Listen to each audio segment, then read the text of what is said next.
Hey, welcome to another episode of Behind the Bar podcast, brought to you by the coaches and clients of RT Fitness Durham, Sunderland, and of course the Barbell Club, where we take you from complete beginner to photo shoot ready. If you need any information, just click the link below and book a call in with Sarah and we can get you cracking. So in today's episode, we have our coach Matty, who coaches from the Durham unit. He's a young lad, 19-year-old.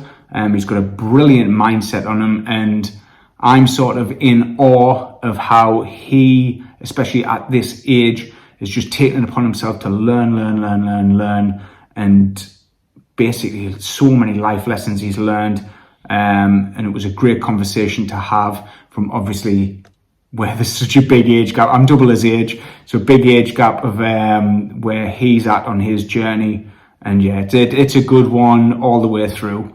So enjoy it, and if you haven't already, please subscribe to the podcast, the YouTube channel, share it with your friends, keep sharing that message, and we'll keep delivering them. Enjoy. Ready? Right, who is Matty? So obviously thinking about that question, it is a big one. I could talk about for ages, like I was saying here. Let's dial it down to a minute. Yeah, just kind of like keep it compact. Yeah. So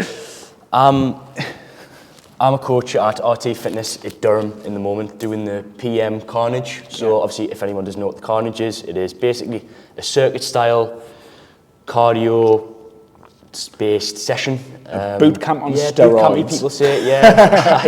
And doing that on the PM. Been helping out with Sunderland as well in the mornings. And yeah, I'm a coach at RT Fitness by night and university student by day. So I do that during the week, and then when the weekend comes, I work at a bar. I work at a bar in Washington. I'm not going to say where. But obviously, I work in a bar as well. So yeah, I'm pretty busy person at the moment. But yeah, that's it. Living the dream. Right. How old are you?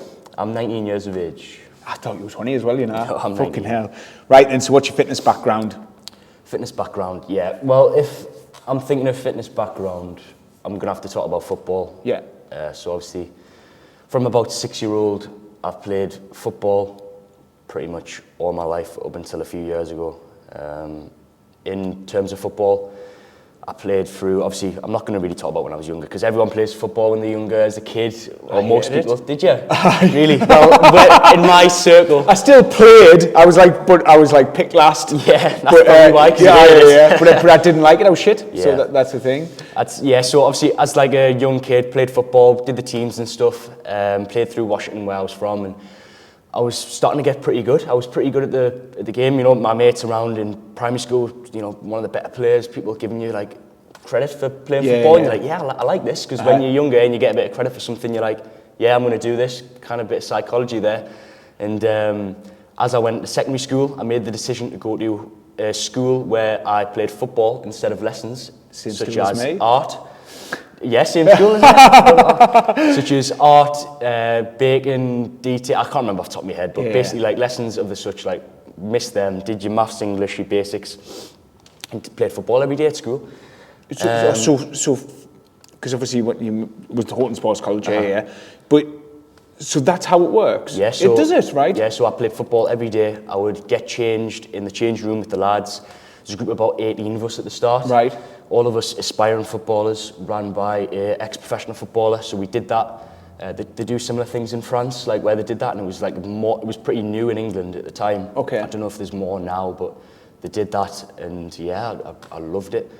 Really, honestly, when I first went in there, I absolutely loved my life. Like brilliant. Yeah.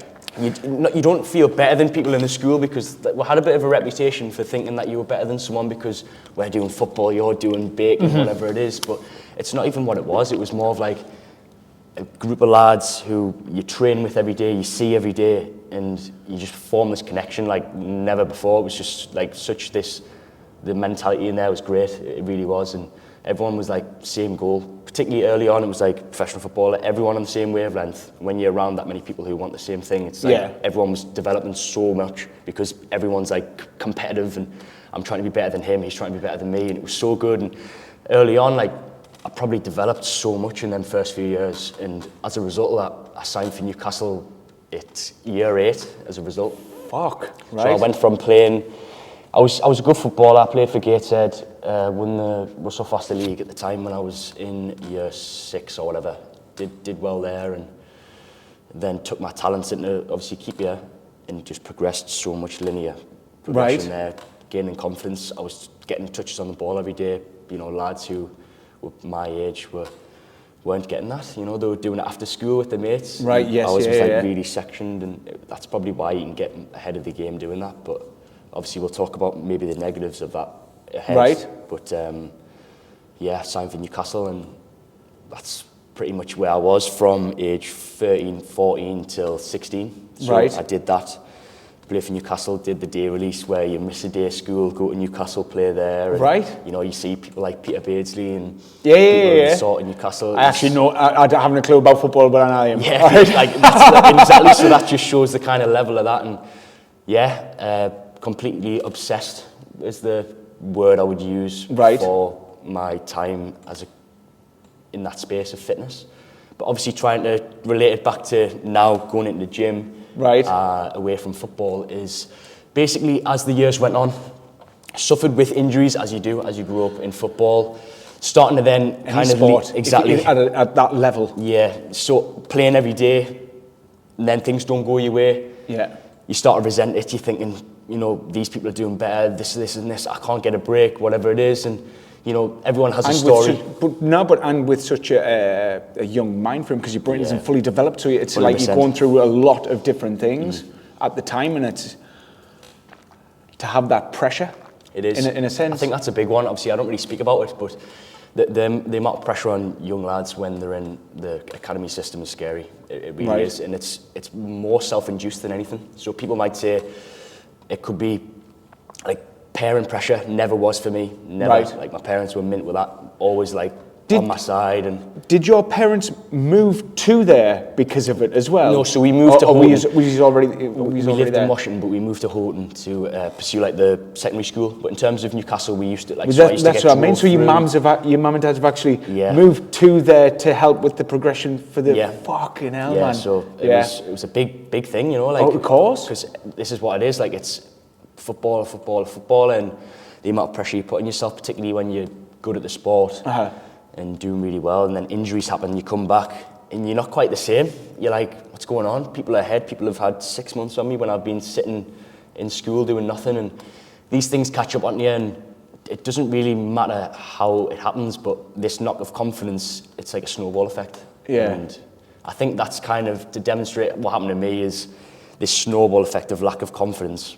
And seeing people who I believed were better than us, lack of self-belief in the space, it happens so easily when you're younger, because you know what it's like. People who are younger are chronically unconfident, like just no self-belief. It's quite rare to see younger people who are confident these days. And I think what happened was, particularly later on in the football days, I was in strength and conditioning gyms. Really top level gyms, and seeing the guys in there and little improvements and how to do a clean and how to do a front squat, and I was like, this is great, this. And I found myself like, I even at Newcastle, not many people know, to be honest, but I actually went behind to the lead S&C guy and I was like, I want to do sessions after training. And it was because I wanted to go in the gym, I wanted to get bigger, I was already, now looking back at it, I was already kind of in this mindset of wanting to, you know, self-improve away from sport. And he said no because he couldn't get the insurance or something. But how old were you then? I was 14 or 15. So it was like, I don't know what it was, but seeing that strength, especially how good of a gym it is, you want to be there. Exactly. I remember the first time walking in, it was like a kid in a candy store. Like I was like, oh my god, like this movement, obsessing about it, researching about it, and again, that's another snowball, but more of like a positive one this time. And just obsessing about like gym movements, like an RDL. I remember learning that and thinking, Jesus, like, oh, it's amazing, all the little cue points. And and you fucking it sounds probably nerdy for people who aren't in the gym. But you're good at coaching it. I've seen you coach it. Exactly. So it's like, but that obsession into the gym, like to kind of relate it back to the original point, is football was the main goal. And normally when you think you're going to do something else comes up, which will then be your life path. So you're doing something, you're like, oh, I love this, but then you something that was like just a little bit, because the gym's a little bit of football. It's not like a massive thing. Well, it probably is now, but it was a little bit of it, and that I never would have thought. Any strength and conditioning. Exactly, I never would have thought like through football I would have then went into the gym full time. Like that was my passion. But I remember being in there, I was like, I like the gym more. I preferred. I loved it. I loved the S&C side. I preferred it over the football, and it's just how it goes. Like it's simple. And then I made the decision a few years ago to pursue gym and fitness full time. So. Yeah. And you, in amongst all that, you said like for a young person, like immature mind type thing. You're fucking 19. You've got one of the maturest heads on you I've ever come across. I appreciate that. But, no, I'm very much still learning and developing. But I think in terms of like, again, going into the side of learning and developing, I'm always trying to do it, even through now going to university. Like trying to get that next level of knowledge. That's what I'm seeking now, as opposed to, being in spaces of sport and like these big things, like wanting to be a famous person, etc. It's just now I really want to nail down, focus on myself, focus on my little improvements every day, focus on doing things that are uncomfortable, focus on learning, and that's just kind of my mentality at the moment. Which is meant, because I know, obviously I know you, so it's like I know that you can see I've got all the fucking time in the world. Yeah. Like you're 19, you've like you don't have to push stuff and all the rest of it. It'll come if you do that 1% every single day, say for the next 5-10 years. Yeah. When you say hit 30, you can fucking do whatever you want. Yeah. Do you know what I mean? Definitely. That's what I like. Kind of. I don't really know where I adopted the mindset from.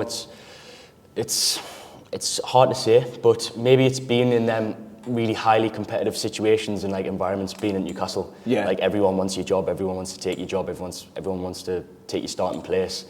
Seeing the mentality of how dedicated and how 1% you need to be, 1% improvements every day. Like even something like if someone watches footage, like analysis for a game, they're going to be ahead of someone else because they know, right, I've watched this, look at what this guy does, right, I'm going to do that. So then that translated into fitness of me now watching the best people in the game. That's what I do. I analyse the best people who are in the game and say, right, that little cue point there, I'm going to use that when I'm in the gym next. Like someone like James P.T. Smith. I like that little cue point that he said there. It relates to the everyday person. Or someone else who's more technical, I'll be like, I like that little cue point. I'm going to use that for people who are a bit more advanced in the sessions. So that's the kind of, a little bit of a tangent there, but that's the kind I think probably it's from there. But that's the thing. You've had that opportunity, and you've seen.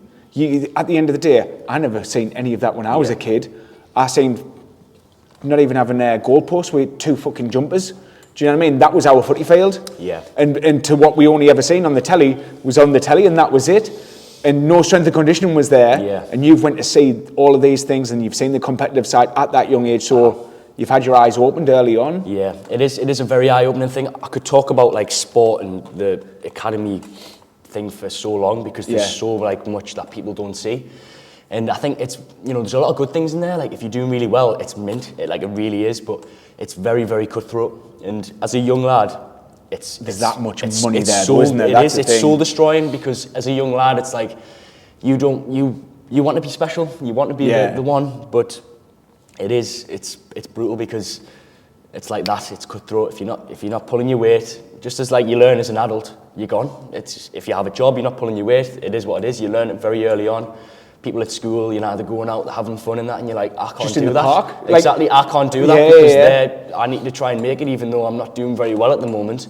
I still can't do that. So it was like this kind of polarizing thing that I think was pulling on us for so long that I think it just made us completely fall out over the game, to be honest. Do you feel as though you missed out on any of that then? I did at the time, not now, because I look back on it and I say, if I did that, I wouldn't have the mindset that I have now. Yeah. And I think that's one of my biggest strengths, the way I view the world. So I would say at the time, I really resented the fact that I couldn't have fun with my mates and stuff, and I would go to parties and that, and I wouldn't drink because I just wouldn't. I know, but that I didn't drink until I was 18. Did you not? Right. And I still don't really do it very much now because it hadn't been built in my belief system when I was younger because I didn't go out because I was just obsessed with football. It is what it is. I was completely obsessed, and now I'm obsessed with fitness. So that's the kind of new obsession that I have. Do you like drinking? It's a funny one, isn't it? Because everyone on the podcast who comes on, who's a coach, comes on, and all the clients are like, "Oh, they don't get it, man. This and that." Yeah. Do you know what it is? I understand why people drink. Like, I completely get it. And you're talking about from our first one, aren't you? From the yeah, like, honestly, like it's in the back of my head now, looking through all the comments. And, no, but I think me myself, like, if I'm gonna have a drink, I would do it on special occasions. But I understand why people fall into drinking and doing it, and like having a good laugh. But I think where the line with drinking is, if you need to rely on it for a good time, that's when you're in trouble. And maybe that's or relaxing, or a stressed out day. Maybe that's a bit controversial to some people, because it's like, oh no, I want to have a good time. That's fair enough. But if you're then relying on that, I just think that's the cut-off point of maybe you should consider having a little like detox and try 30 days. And then, do you know what it is? On them 30 days, you'll find out how addicted you are. It doesn't matter what it is. If you try and stop something for 30 days, and you'll find out sharp how addicted you are. I think that's the kind of rule of thumb. Fucking people on our shred, we try and get them to stop for 12 weeks. I fucking caught one of them the other day. Have you been tracking your drink? Yes. I mean, no. Yes, I have been. But it fits, and it's like, you little shit. I think I was having this discussion with a client actually the other day about drinking, because I was saying it to you actually yesterday about the spirits. And so if someone's going to go out and have like a pint of Madry these days, because obviously I work in a bar now, I know like, you work in a bar as well. I know the crack now, everyone's drinking Madry and stuff, and I think off the top of my head it's about 280 calories for a Madry. So let's say you have a what? Like 200 a Madry. What's a Madry? It's like a Peroni almost. Right, okay, so right. It's the new like kid on the block essentially. It's like Spanish lager, and that's like, for example, I think it's about 280 calories. So let's say you have 3 of them, which is people will have more. Let's say you have 3 of them, and then let's say you switch that for a gin of some flavour and a tonic, like a diet tonic, diet lemonade. As I say, be careful with that one, because bars will normally go, oh yeah, it's diet lemonade, but not many bars have. It'll just be like, put lemonade in. Diet Cokes. If you have about 5, 6, 7, 8 of them, the calories wise will work out so much better, and you can still get pissed if you really want to. So like that's easy. Exactly, easy you on probably spirits. get more pissed, exactly. But I don't know. That's the kind of thing that I would say for drinking, but it's not really built in my mentality. I think it's hard to ask a coach, because we're probably in the space because we avoid stuff like that anyway. I didn't. Yeah. I was a right little pisshead. Really? The thing is, at your age, I was a right little knobhead. So it's like, as time's gone on, and it's I got fucked up at my wedding. That was the bad time. But since then, I've only ever drink 5. That's my 5 drink rule. 5 drink rule, yeah. And that gets me pissed, by the way. Really? Well, it does, because like I'm not used to it. Yeah. And it gets us pissed, but it doesn't get us to the point where I'm a dick or anything like that. Do you know what I mean? Like, I still know everything. That's that 5 point you turn to a knob, is it? Well, yeah. But that's the thing, and it's like, and then you get a little bit of beer for you. Yeah. And generally, I'm only ever out with the clients anyway, so it's like, I need to just hold it to there. But it's like, I see drink so much different nowadays. The thing is, me and you listen to quite a few of the same people, like in podcasts and all the rest of it. And a lot of these people are like, you say, take 30 days, take 12 weeks. Yeah. And I think it's becoming more fashionable not to drink. Yeah. I see the shift. I do see the shift, yeah. I think we see this probably a lot of the same thing. So it's like, we probably see that shift.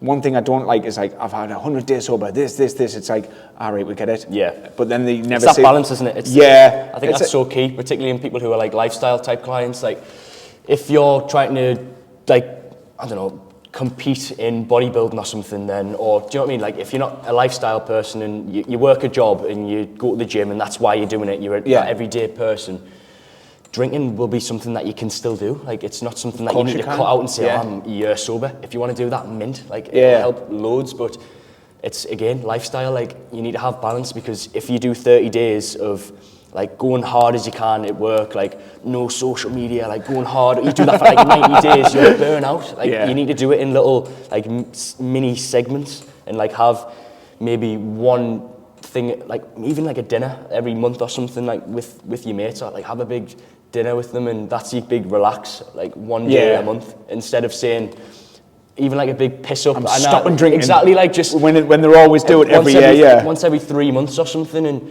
instead of saying I'm not doing it all year, because you'd be more inclined to like see that date and be like, yeah, I'm going to keep going, and then you hit the date, and then you reset, and then you're fresh again. That's the kind of way I would structure it, as opposed to going, I'm 2 years sober, this and that. Unless you've got like some sort of addiction really bad, then probably is better to the drink, yeah. It's one of them, we could debate about it all fucking day in it, but like, I mean, I still enjoy a drink, but I've come to the point where I don't want it. I don't want the hangover. Yeah. And do you know that probably comes into the next bit, fucking morning routine, to be fair, because morning routine, yeah. Because I think the thing is with the drink for me as well, it's like, even a Saturday and a Sunday and stuff like that, I want to feel great waking up. I still wake up at 6 a.m. Yeah. I still do 2 hours worth of work each of those mornings before everybody else gets up, and I want to feel good about that because that's the thing I love. Yeah. And if I'm hungover, then my morning routine's there. What's your morning routine like? Morning routine. Morning routine. Currently, routine. So let's say it's a normal day where I don't have to like obviously do the AM slot. So let's say I'm waking up at around 6:30, 7. Like it's not something ridiculous unless I'm obviously doing Is it alarm or slot. Yeah, naturally? Alarm. I don't do the natural light. I wouldn't wake up. Like I wouldn't. I know someone, one of my mates at uni, he wakes up to natural light. Like he has his curtains open or his skylight or something. He wakes up to natural light. Or has he got one of them Lumiere? Maybe he does. I'm not like sure. He might do actually. Right. I think he just wakes up to natural light though. Okay. It's like That's like 9 o'clock these days. Exactly. It's to get your circadian rhythm going. So like, we can kind of talk about that more later if you want. Yeah. So earlier wake up if possible. I'm then looking to probably just go straight in the shower. From there, I'm then going to jump into the ice bath. Right. For a couple minutes. Obviously, the ice bath is coming on Saturday. Yeah. That's when I can kind of. So it's not part of the routine yet. Not, but that's my plan. I think going in the shower before it makes sense, but the shower will probably be cold as well, which is just like a bit of cold shower, probably ending with the cold shower. So you're currently having a cold shower now on a morning? Yeah. So that's what I'm doing. I end with the cold shower. So instead of going in and like being like that, I normally do about lukewarm temperature at the start, like to wash my hair and stuff, do all that. And then I end with cold shower for about 30 seconds to a minute. It's nothing like. Can you hold it that long? Yeah, I don't mind it as much now. Right. I've done it for ages now. It's just habit. Like it's I just that breath in it, like at the start. That's what. Yeah, it is. I think that's what the ice bath's going to be as well. To be honest. But, that's going to be. Yeah. But so from the ice bath, there's 2 ways of doing it from the ice bath. So there's one way of doing it is just towel drying yourself, and then another way of doing it is to. Instead of towel drying yourself, apparently it's better to do burpees after the ice bath. I do burpees after the ice bath to warm yourself up and get yourself going. Apparently it's something to do with growth hormone. Right, okay. Increase, but I don't know if I'm going to be doing that, to be honest. Right. I think I'll probably be running in the house with my towel. But after that, I like to kind of do some sort of gratitude, whether it's journaling, writing it down, or even just in my head, just like saying, look, I'm like kind of grateful for my current situation, why I can walk, I don't have like terminal cancer or anything of the sort, like my family's in good health, etc. I try and do that pretty much every day if I can. Obviously, it's not going to be every day if I'm in a rush or whatever, but I try and have some sort of gratitude. I then kind of reflect on like the day straight away. I'm going to try and journal, just see what's going on, what's ahead of the day. Writing down maybe something that I thought of when I was in the ice bath or in the shower, when I'm kind of like meditating in the shower or in the ice bath. I don't think there's going to be much thoughts in the ice bath maybe straight away. Just like when I'm getting my breath, I'm not like on any social media or anything. Maybe something came, because I feel like the thoughts, like these random thoughts come to your head and ideas when you're like meditating. Right. And like that's when it comes to your head, like when you're not trying to think about it. So I'll write down anything that's getting in my head since I slept. I'll have my shake that I've been having at the moment, or maybe I take it, so I'll probably just make the shake ready for us to go, get all my stuff sorted, and that's me, nice and simple. 3 hours later. 3 hours later. No, it actually goes down to about 45 minutes, to be honest. If I'm like really nailed on, I'll just get like my clothes out the day before, like a school kid. And we did that. Well, I messaged you, didn't I? The morning starts the night before. Yeah, it's so key. Like it really is. Like all the prep for the day before starts that night before, whether you're getting up early or even if like you're going to get up a bit later, and you need to like be really nailed on with the routine. It's the night before is just probably more important than the morning, isn't it? Like with days, like I had my bags packed, knew I was doing this, had my bags packed this morning, had my clothes out ready, and it was like, and obviously went to bed 9. Like I know you went to bed earlier, did you? Yeah, I've been going to bed at 8:30 at the moment. Yeah, I've tried to anyway. But that's the thing. But it's like 9. I mean, generally it's like 7:15 sometimes. But where I'm getting up a little bit early to travel here. Yeah. Same, mine's like 9, bang on, upstairs, done, because then that's 9 till 5 to 5, and then up and out. So 5 to 5. I hate, do you know what it is? I hate putting the alarm on before 5. When it says 4:55, it's like an airport run. It's like, man. It's awful.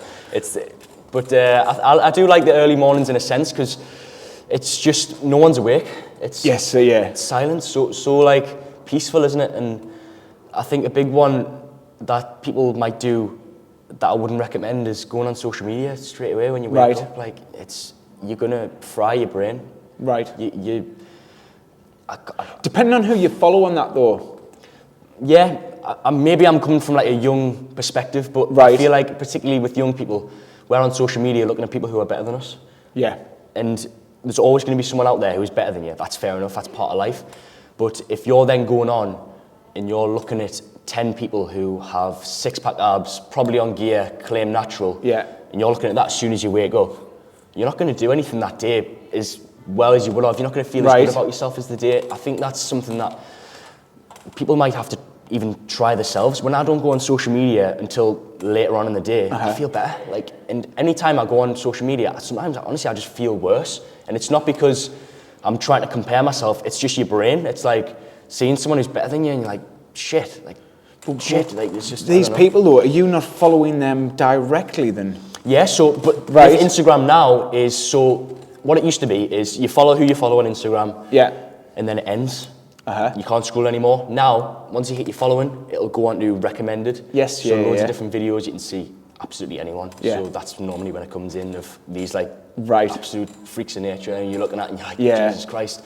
And I know how it works, so I'm not as badly fazed by it, but I know loads of people who wake up and they're like that straight away, or on TikTok these days, and it's like frying your brain, frying your attention span. So then you try and journal after going on TikTok for half an hour. It won't happen. No. You'd be like, nah, I can't be arsed. Try and read after doing that. Like, it fries your brain. And obviously, we know that it's to do with like dopamine and how you're spiking it and spiking your dopamine. But even just like a bro sciencey way, like if you're doing this and then you're going to try and do something that's a bit more boring, it'll seem more boring than it would have been. So that's why that's kind of the biggest one with the morning. Like, try and avoid it. Some people are like so against that, and they're like, nah, like go on it. I like to get my business done early, get my stories on and stuff. That's fair enough. Me personally, every time I go on social media in the morning, I feel worse. That's just me. So. No, it's a good. See, it's like a good point of view. For me, this is the thing. So I journal, but mine's not feelings or anything. Mine's like literally fucking goal, and I repeat the same thing. Basically, I've got this diary of exactly the same thing wrote every single day. Some like obviously like when you're doing some sort of changes in that. But straight from there, I do open my phone. Yeah. But this is the thing, I've got coaches who might not be in. Yeah, you got businesses. And it's like, I look in like just in case anybody's wrote in the groups or anything like that, but I'm quite out. Yeah. It's like literally bum, right, I'm out, right, computer on, let's fucking go. So it's not like you're sitting there going, right, what's on social media today? You're like, not very at all. Much bam, bam, bam. Yeah, that's fair enough, I think that's... But it's took time. Yeah. But you'll get these temptations. If you go on your phone. Because it's like I think it's like a roulette, like in a casino. Like every time you have a notification, that's exactly how like, they've done it. Bam, bam, and it's look at Instagram. It's like notifications are red in the corner. It's like boom, boom, boom. Your brain's seeing all these things. It's like what's going on? And then you try and read a book with pages on a piece of paper, and you're like, your brain's like, I don't want to do this. I want to watch. I want to see the colours. But exactly. But like, and I think. It's not necessarily a bad thing if you're not trying to get like reading in or whatever you're doing in the morning or trying to like write stuff down, but I just feel like you're probably more effective if you're going to do it that way. And that's what I like to think. I like to make myself more effective in any way that I can. But it is a funny one on social media, isn't it? It's fucking mad. It's mad to hear it from someone of your age because most people out there, their lives are that. Mm-hmm. That's the thing. And when you said about the roulette wheel, it's actually, do you know the refresh button? That's where the refresh, you know how it's like ping up? And it goes like spin. Because that is, that's from a roulette, like, do you know the ching? One of them, yeah? I think I remember someone saying, like, for Instagram, your Facebooks, etc. Like a bandit, that's what it's like. Yeah, they actually have, like, people who are hired to make you stay on the app longer. So they are that's what it trained is, yeah. in that role of making sure younger people, or just people in general, but particularly younger people, because they're more impressionable and they can like try and get them in longer term, but to stay on the app for longer because they can advertise more, make more money, so their margins go up.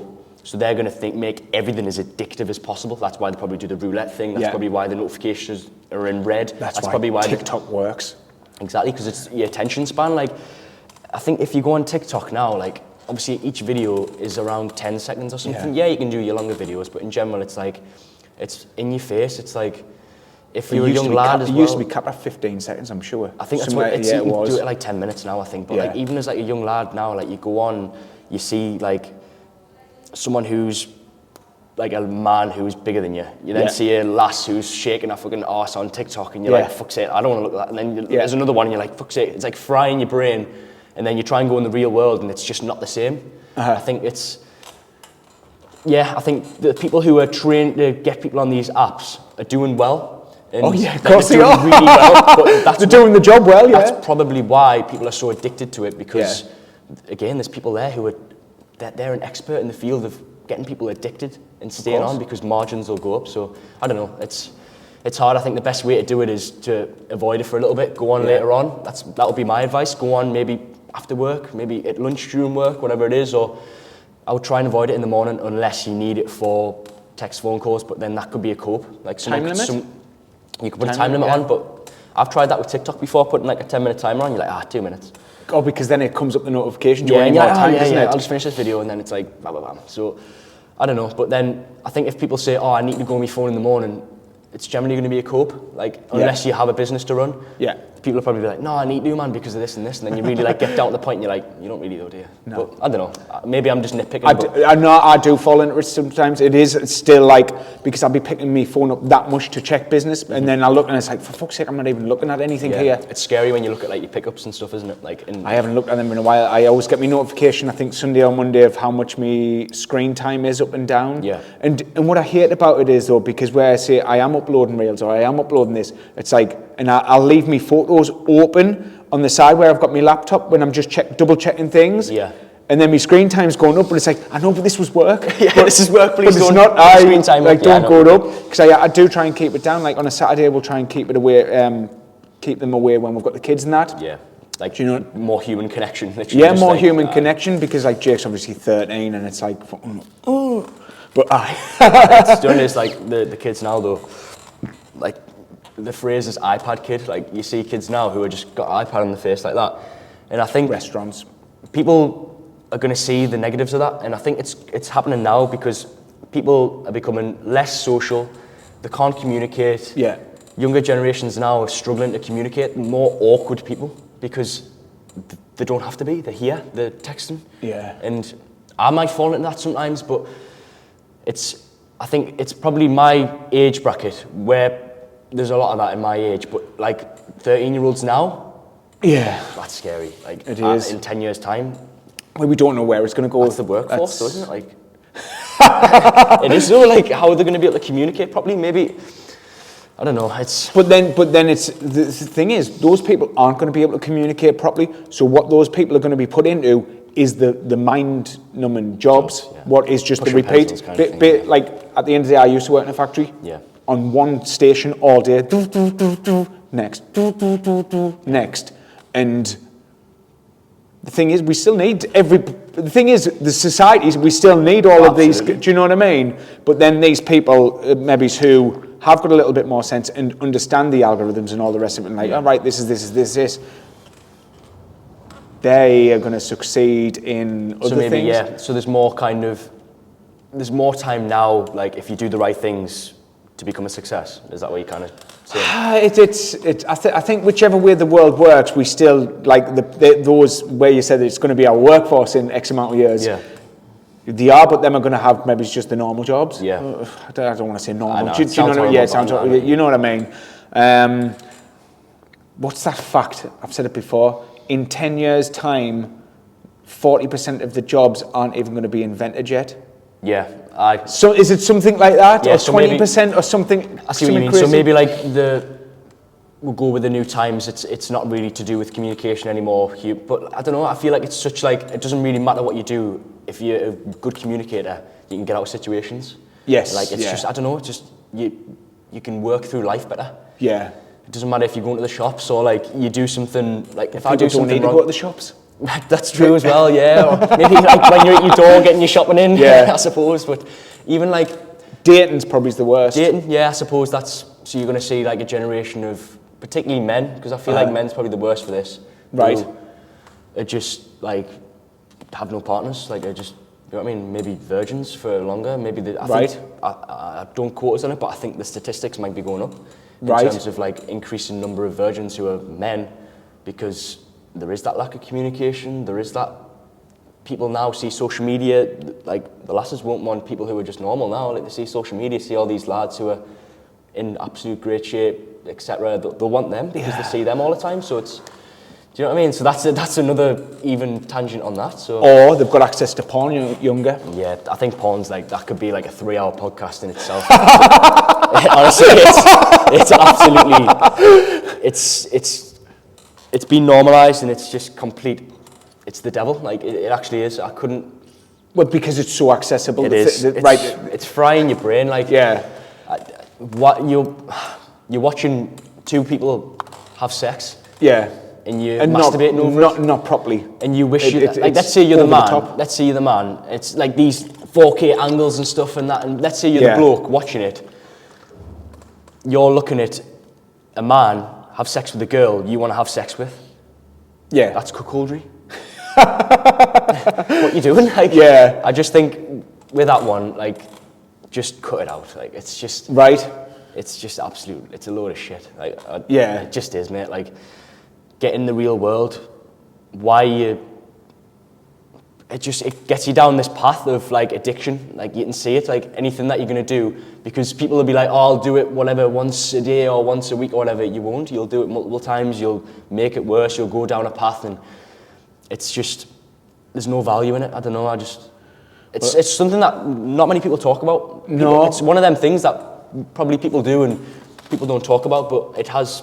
I think it's come more out there. Like I've heard of it on podcasts a lot more these days. I think it's like the no fap movement. You know what that is? Like where people don't fap. So like fap as in masturbate. So like So a no fap movement is refraining from masturbating because people like to do with increases in testosterone and stuff. But it's to be honest more so. It's so that you don't suffer from like ED and like what's ED? Erectile dysfunction. So like if you're seeing these 4K angles and stuff like that and all the time and doing it a few times a day and then you go with a real person who's normal because you're normal most likely, it won't be good enough. Your brain will be like, I don't want this. Yeah. So you won't... Because standard sex to porn is completely different. Exactly, like it's real life's so different. So that's my kind of perspective on that without getting too vulgar because I think that's probably why people avoid it. But I would just say straight away, like, don't do it. The thing is, I think on that because of how accessible it is, I think I heard something before where, say, young men, say 14 to 16, they're watching all this porn, and then when they are trying to get into a relationship, they're simulating what they've seen in the porn. Yeah. And these young lasses who, like, maybe he's losing the virginity to, and the lads think they've got to be this certain way it sets a standard as well. of like a porn star. Yeah, I understand. Do you know what I mean? So it sets like that the kind fucking of false the jackhammering away, going, noises, and it's like probably these girls like, what the fuck? Because the percentage of girls to boys who watch porn is astronomical. Yeah, that's the thing. You'd be surprised. Well, no, yes and no. I don't know actually. Yeah, I can't say, but. From what I know and from the people I know, it's a lot more men watch porn, and if they're watching it because it's instant. Yeah. Like you could get on phone, boom, boom, 2 boom, minutes, anything you wanted to watch ever. Do you know what I mean? Any bird, like it could be a supermodel, like you could be looking at. Any genre as well, fucking freaky as fuck shit. Yep. And And I think that is messing with some of the minds. I mean, I don't know. I've heard it. I forget, it was some podcast where some lad got arrested for it. Really? Yeah, because like she was like, he thought he had to be aware. Right. And he was only like 16, losing his virginity to his girlfriend who was a virginity, but Yeah. all he'd ever watched was porn. It does. And lots of it. It sets that false ideal, but like, I think it's like the way I view it, because you can view it from that way and say like it sets really bad standards and like it's changes like the way young lads think. But the way I kind of see it is just like from a neurochemistry kind of standpoint of it spikes your dopamine. Yeah. When your dopamine goes up, it'll go below baseline, so it means you'll feel worse. You'll then, because if you do it, you'll want to do it again because your dopamine's below baseline. Because anytime, even if you work out, like you'll want to do it again because you're below baseline. So you want to like get that dopamine kick one way or another, whether it's chocolates or you can get it through porn, you can get it through working out. You can get dopamine loads of ways. Yeah. You'll then probably do it again. It'll go higher, but then your baseline will be even lower. So then basically what it does is, to put it simply, is it makes you feel worse because your dopamine is that motivating like drive. That's what it makes humans like have anything about them. Yeah. And you're going to be below baseline, you're going to feel worse for about 2 days. So that's what it does. It actually makes you feel worse and then if you're chasing that dopamine. So it's like watching a half-hour TikTok, isn't it? It is. Dopamine is coming from TikTok as well, and obviously we're talking about ice baths and stuff. Like, the reason that I do ice bathing, like the reason that I've decided that I want to do it is I watch Andrew Huberman, the podcast. Yeah. And he talks about the ice bath. So it'll spike your dopamine and it'll spike your neuroepinephrine, which is basically adrenaline. So it spikes your adrenaline, it spikes your dopamine. But then usually when your dopamine spikes, it'll go below baseline. I'm going to lose a lot of viewers here. No, It'll go below baseline, but basically with the ice bath, it goes up and then it stays. Right. And then it goes a little bit lower and then it doesn't go below baseline. So that happens for about 3 hours. So basically you have a big increase in dopamine that doesn't go below baseline, so you get the benefits of feeling good without it going below. Because every time you feel good, that's why humans are like that, they go up and down, because the dopamine, it'll go to the baseline again. So the reason that I'm doing it is so you have more drive and so you feel better, because your dopamine's going to be high. So that's the reason I'm doing it. There's so many more benefits, but that's the main one that I was like, yeah, that's why I want to do it. That's the main reason. The thing, there's so many techniques, and the thing is, right, the morning routine, night routine, whatever, you're always striving to feel better. Yeah, 100%. And how like it's such a fucking good thing. Like, do you know what I mean? It's mad, like, because obviously we're in the health and fitness space, so we're like training, right? This is going to be this is a good thing. Yeah. Like, it's going to make you feel better and all the rest of it. And you're just taking all those little bits to the next level. Have you got a good bed as well? Yeah, bed's brilliant. Is it? Yeah. Because that's one of the things what we'll say to some people as well, like, invest in a decent bed, invest in a decent mattress. You spend a third of your life there. Yeah. So it's like all these little things just to feel good, and it's like, why not? Yeah, I think touching on like the feel good, because something that's like went in my brain there when you say feel good, like generally, as a rule of thumb, like things that feel good in the moment are generally not good long term. Right. Okay. So we can again relate that back to like the no fat movement. Yeah. If you're going to refrain from that and you've done it all your life, it's not going to feel good. It's going to be shit. You're going to want to do it. Yeah. If working out, for most people, doesn't feel good. Like, they don't want to do it. But longer term, the benefits... You'll always feel good afterward, though. Exactly. So you will feel good afterwards, but when you're doing these activities, when I read a book, I generally don't want to do it. But, like, the longer term increase in knowledge in the space that I want to be increased in, or, do you know what I mean? Like, all these little things. So, like, generally, instant gratification, whether it's scrolling TikTok, this feels good in the moment. It's generally not good long term because you've wasted 2 hours of your life that you could have been doing something else. So when I think of like self-improvement as a space, is generally instant gratification is not going to be good. Things that make you uncomfortable, ice bath, that I don't want to do it. It makes me feel uncomfortable. But the reason the reason I'm doing it is because, as a rule of thumb that I have in my mind, is things that don't feel good in the moment have benefits longer term. That's like eating healthy. Exactly. Doesn't feel good in the moment when you're out bland with your as mates, when you're eating chicken and rice. Yeah. But longer term, so I think that's a good rule of thumb. I don't know if you agree with that, but like... No, it's a good point, actually. It's a good one. It is. I had loads of little things in my head when you were saying it, because like I was thinking of little things, what is an instant thing, and then, but the healthy eating is like, fucking no one wants to eat the same food all the time. I mean, Luke, yes, but he's a different species. But like the flavours, the rest of it, but it's like, but the long term from that is feeling like, say, I know it's a vanity thing, but if you're walking down the beach, your abs and all the rest of it, you feel great. You've put that work in, knowing you've put that 6 months of whatever into it. Do you know what I mean? It's so true though. Like, but it's anything that probably hurts in the moment or that isn't good. Even like working a job for 5 years and knowing that you're going to get a promotion that's going to make you really good money. Like them 5 years will be shit. Like you're going to have to work your bollocks off. You're going to have to get up early. You're going to have to do this and this. But the long-term benefits of that, there's loads of ways I can kind of like try and relate it to someone, because I'm trying to think of people who would watch it. Like, well, say I can relate that straight back to you, where you're saying you want to do all your study and all the rest of this. You're in no rush, and like basically, if I said to you now, you've just got to keep doing what you're doing now, but in 10 years' time, you're going to be earning over $1 million a year. Yeah. Would you do it? Yeah. Well, exactly. It is. It's like sacrificing money now. Instead of, say, 50 grand a year, but in that time, you're going to earn $1 million a year. Yeah, that's what it's exactly like it is. Because there's some lads my age now who are in like full-time employment and stuff, earning that wage. Like they are an adult now, they're earning good money. Yeah. And now I made the decision. I was like, I don't care about money. Like, I care about improving. I don't care if I hit even every month. Right. And like I was saying this to my barber actually the other month. Like, if I hit even every month, that's fine, because my big focus for like right now is I just want to get better every day. I want to learn, and I know that if I keep doing this, keep putting the work in, keep improving my knowledge, keep improving everything else, keep really putting things into action, that in 5-10 years time it'll pay dividends, because I haven't settled for like that job. Yeah. Like most people do, and people's I situations keep are different. Your hours. But no, it's right. It's right. But you're always honest with us. That's the thing. So people's situations are different. So like, if they might have to get that job because they have to pay bills. Yeah. But like, I'm in the situation now where I'm saying, right, I can't buy that new pair of trainers right now, but I know that if I really put the work in, I really like grind my ass off at the moment, then the longer term benefits, relating back to that point of like what feels good now, it would feel good now if I was earning loads of money. Like I could, if I went to a factory now, I could earn good money, but I'm kind of... You could set yourself up and get 10 PTs a week, but then that's 10 hours taken away from... So that's the kind of mindset that, do you see that? That's the kind of mindset that I'm going at the moment. Maybe it'll change in a year's time, but just a complete obsession about like self-improvement, and that's the